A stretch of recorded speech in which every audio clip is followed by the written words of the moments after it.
Everyone knows Nokia, the company that dominated the early mobile phone market and made some of the most durable products that we still make memes about today. But did you also know that Nokia is kind of involved in a weird sport and may be part of a conspiracy that disproves the existence of the country that it's from? Let's start with the sport. Finland is known for some, let's say, unique sports.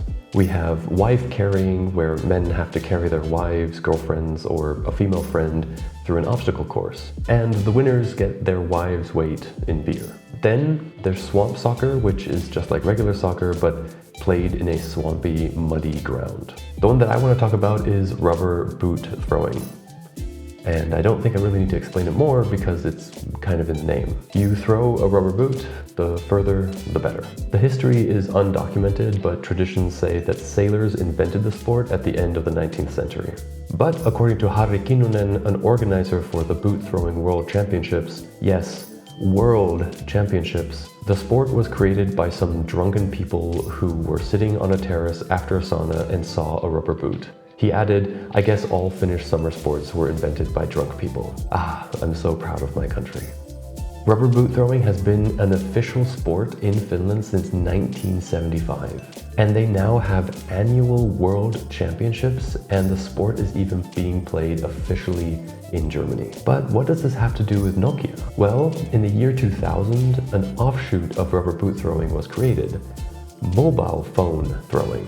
This was initially done as a way to promote the recycling of mobile phones. The first event was organized by Fenolingua, a translation and interpretation company, and sponsored by a Finnish insurance company. The insurance company claimed that while some phones were being traded in for new phones, a lot of old phones were ending up in the Finnish lakes. That is why the event also partnered with local recycling companies that took care of all the phones being used for throwing. From what I could find online, the creator of the event, Christine Land, never actually specified where the inspiration came from. But I have a theory. Nokia was one of the most popular, if not the most popular phone company in the 2000s. And many of you might not know this, but Nokia didn't start off as a telecommunication company. They were established in 1865 and were known for making cables and rubber, the kind of rubber used in rubber boots. See where I'm going with this? This is all speculation, of course, but it was the first connection I made when I heard about mobile phone throwing. Growing up, I had a pair of Nokia rubber boots. A lot of Finns did. And I'm sure a lot of the rubber boots being thrown were Nokia rubber boots. I am convinced that the creator of mobile phone throwing saw a bunch of Nokia rubber boots being thrown and thought to herself, what else from Nokia can I throw? So that was mobile phone throwing. Now, on to the conspiracy. If you spend any time on the internet, you've probably come across this theory that Finland does not exist. This whole thing started as a Reddit post in 2014. The claim is that the country of Finland doesn't exist and is actually just eastern Sweden. World maps are altered by the UN, and because making up not only a country but actual landmass is such a weird idea, people just believe it. So instead of land, the area that Finland supposedly inhabits is just water. And why would someone want to disguise that? Fishing regulations.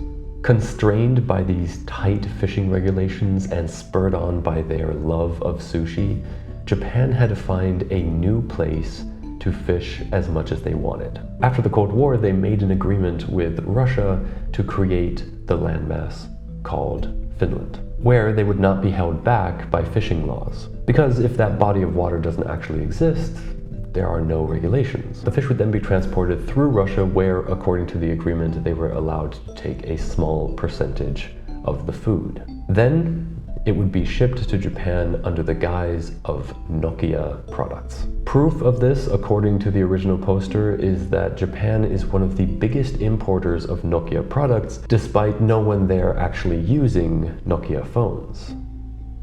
When I first heard this conspiracy, I was amused. It was a meme that people liked to post and make fun of, and some people took way too seriously. And I like to joke around with this theory as well, especially with people who don't spend that much time on the internet and haven't heard it before. It is such a ridiculous theory to think that an entire landmass just doesn't exist, and that a telecommunication company that used to work in rubber was actually always a fish export company. But then again, it is kind of weird that their first logo looked like this. Makes you think. Anyway, thanks for watching. I'll be taking another break for the holidays, this time for 2 weeks, so I will see you in the new year. Peace.